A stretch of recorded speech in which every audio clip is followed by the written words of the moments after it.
Welcome back to Let's Play DDO Permadeath.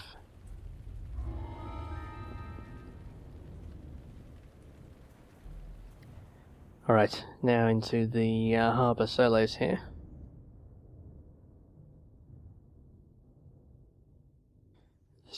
Hopefully a few of the solos should get me up to level 2, which will be a big improvement for this guy, getting my first ranger level. You have searched every area within the miller's home, save the basement. So I talked a bit about the builds that I decided not to play in the last video, so now I should talk about this one in more detail. So I'm going strength-based Tempest Ranger here.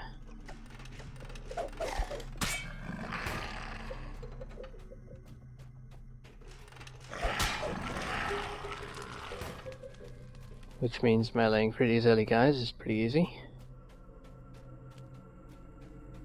I put all the points I could cheaply into dexterity, since I'll be getting evasion and effectively improved evasion.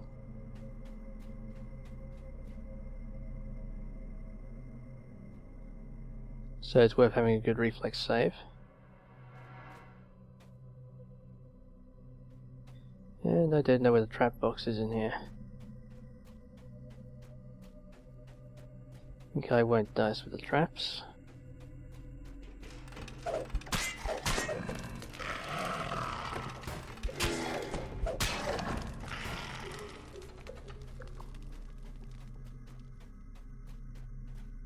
Ever-bright lamps litter the basement floor. The miller has told you the goods meant for the coin lords are in the back room of the basement. I put enough points in intelligence that I can keep my disable and search up, charges forward. and UMD as well.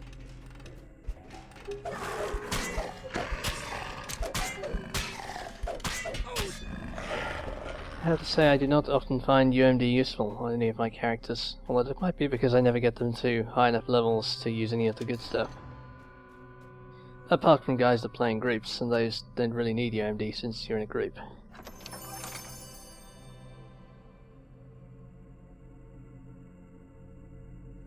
That's almost worth wearing, given the rubbish I've got right now.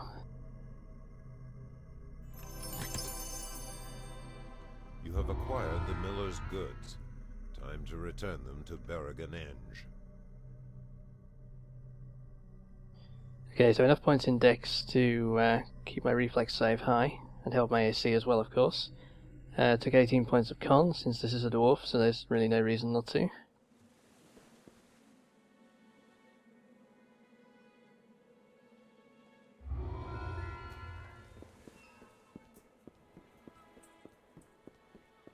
And dumping charisma, even though I am hitting the UMD, better to have the points in int and be able to put points into skill points into UMD all the way up.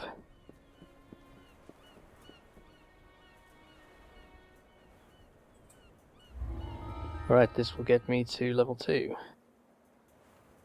The aim here has to be to get to level 3 as soon as possible. That'll put me in a much stronger position for finishing off Corphos.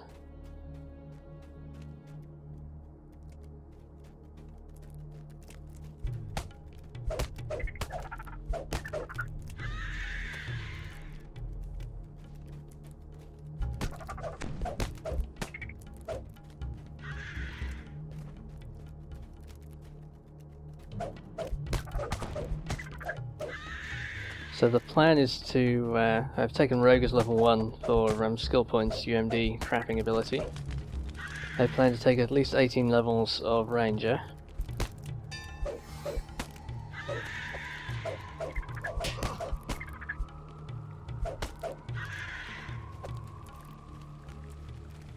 And I'm not sure whether I'll take a 19th level of Ranger, or whether I will take maybe a fighter level for an extra feat.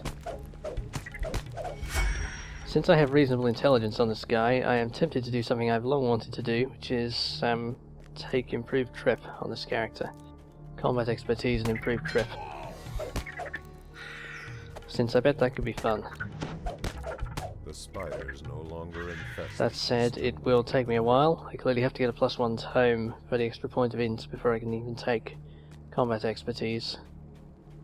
Kind of a pity that improved trip requires combat expertise, since very few characters go in that direction. But I'd certainly like to have it. Tripping stuff is great fun.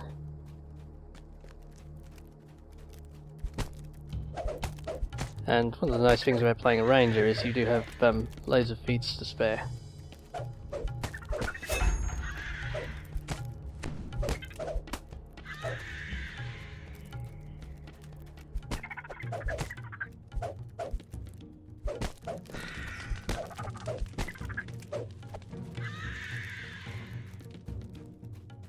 A lot of these guys are hitting me for 0.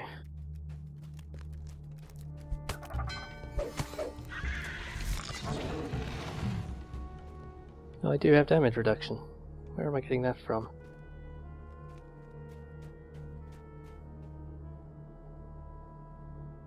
Don't really have any equipment yet. Maybe it's a ranger thing that I haven't noticed. Oh wait, I'm on a rogue. Not a ranger yet.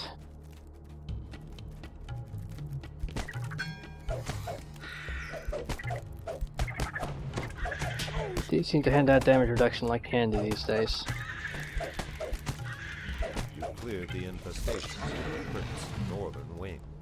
So in terms of enhancements on this guy, I haven't planned out the enhancements in too much detail, partly because I seem to keep crashing the character planner. But the plan would be to take all of the Dwarven War Axe enhancements for extra damage, of course, all of the Tempest extra damage enhancements, and the reflex save enhancements in the Tempest line, obviously the improved evasion, the equivalent of improved evasion the Tempests get, and so it'll mostly be points in Tempest and Dwarf, but there's a few useful things in the other Ranger trees. One of the enhancements gives the equivalent of magical training, which seems well worth having.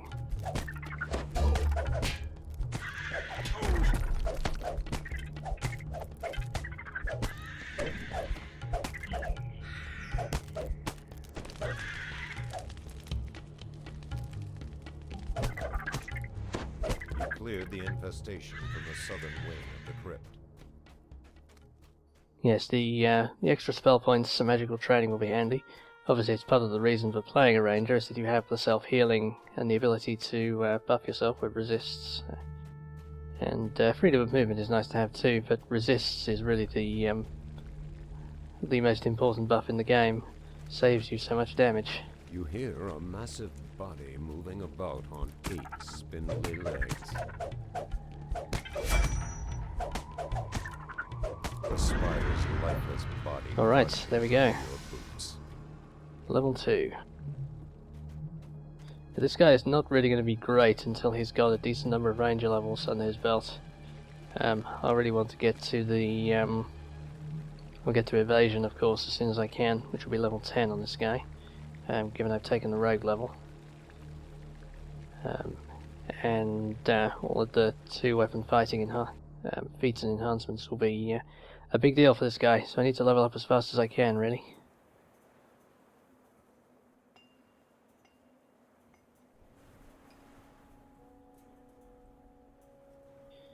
Okay, slowly appearing quest rewards. Sure, that's probably a slightly better weapon than I'm using. Actually, that makes a good offhand weapon for low levels, I think. Alright, I'm gonna go take my level, be right back.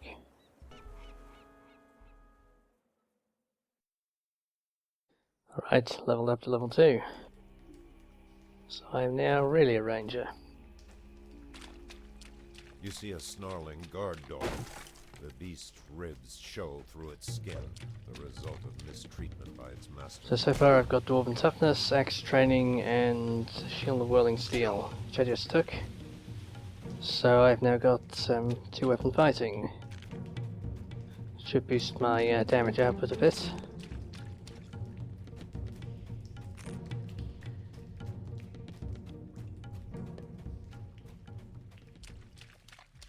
So the reason I'm doing the solos now is I'm quite worried about trying to do Cane of Crystal on Elite. I'd like to do it once through on Elite, but this guy is going to have a much harder time than the Pale Master, since I don't have a summons.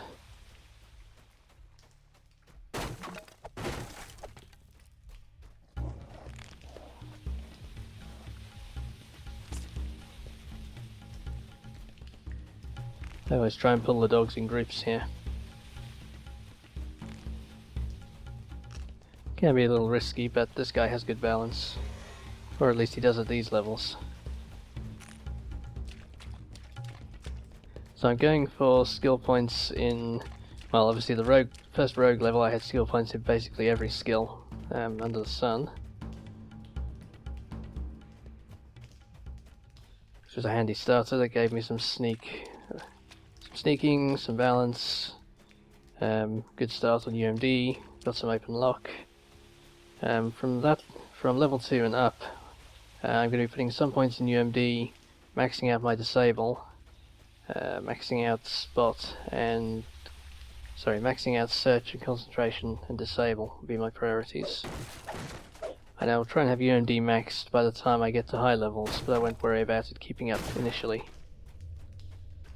I will catch up concentration at low levels, since I will be relying on that for healing.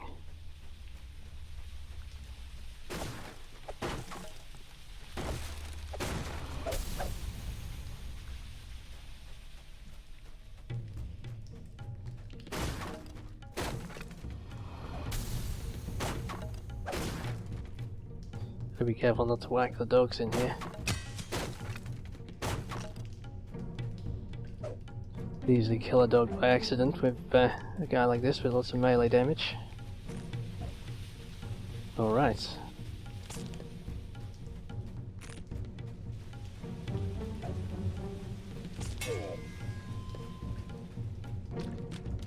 I like to have a lot of hit points even at level 2. That is the nice thing about playing a dwarf. And hit points are a big deal, as was demonstrated by my dying for want of a few hit points in Rayham on the previous Permadeath soloer. A few more hit points and I'd have been able to self-heal in there. Well, Bastard Sword is worth some money, but let's just go for Guild Renown.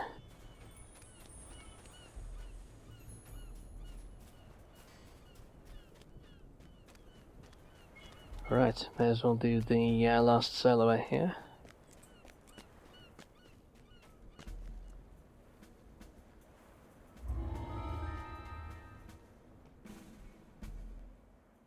This one is so easy, I usually do it at level 2 these days.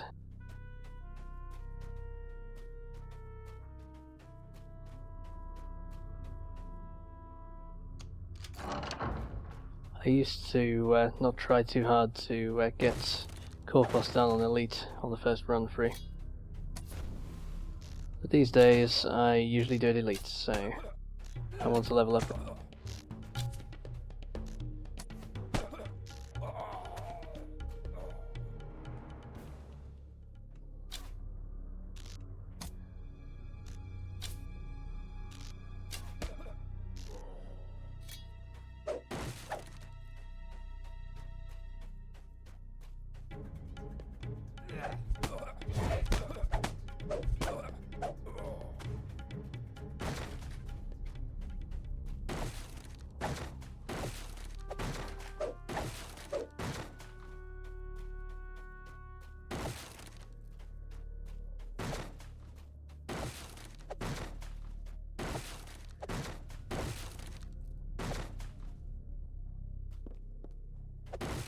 So what else to say about the build here?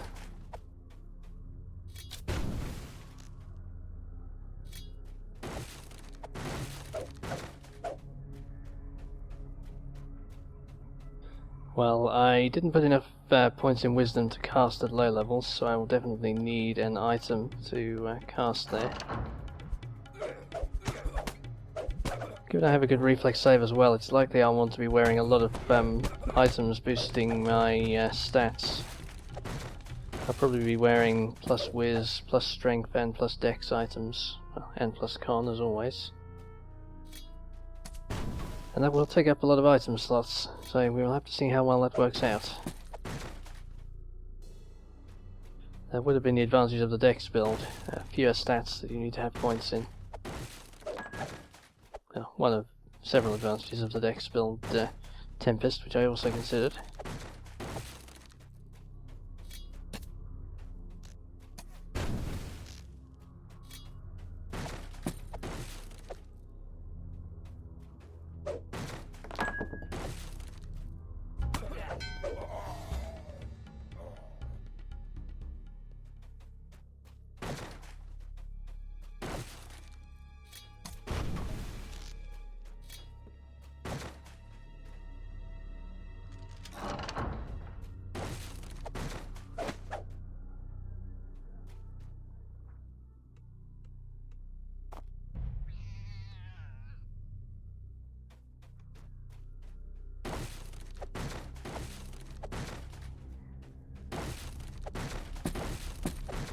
Just breaking everything as is my usual style, to maximise the amount of XP I get here.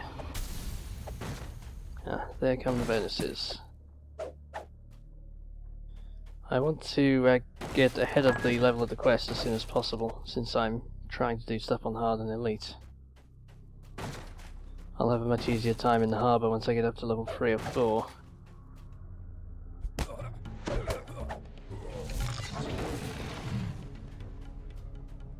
Particularly with all of the bonus feats that rangers get, of course. But also just that I'll have access to better equipment. Provided I find some.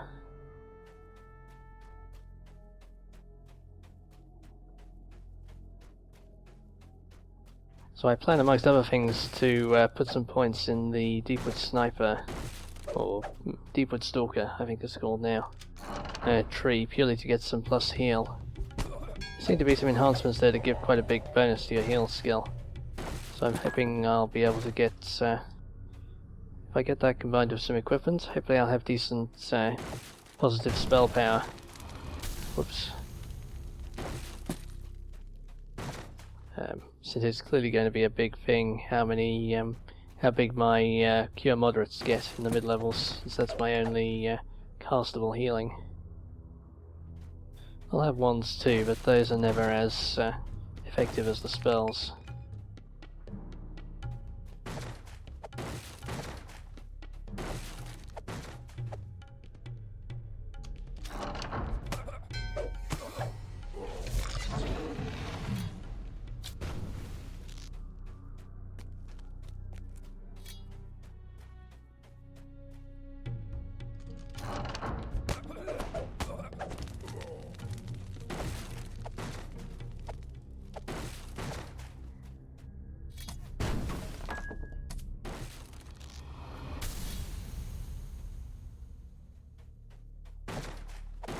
I always quite like doing these solo quests. They're a good way to just check out.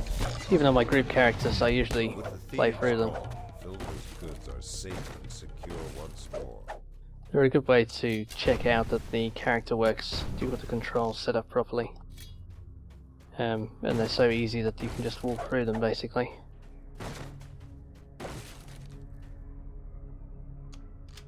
Alright, all bonuses already obtained. Laughs as you approach. That dipsqueak sent you to take us down all by your lonesome. I'd like to see you try. You're just one.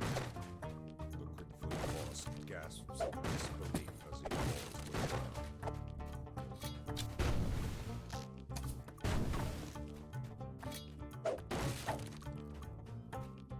Oh yes, TA. The other advantage of having my ranger level is I can actually use my use Cure Light Wounds ones now. That's clearly a huge bonus until I get my healing spells.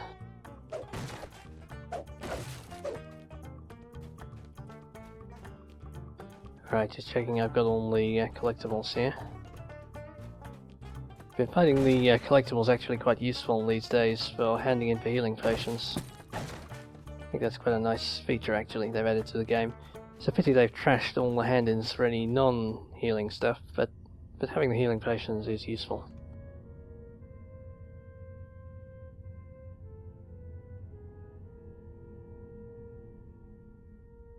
Alright, thanks for watching.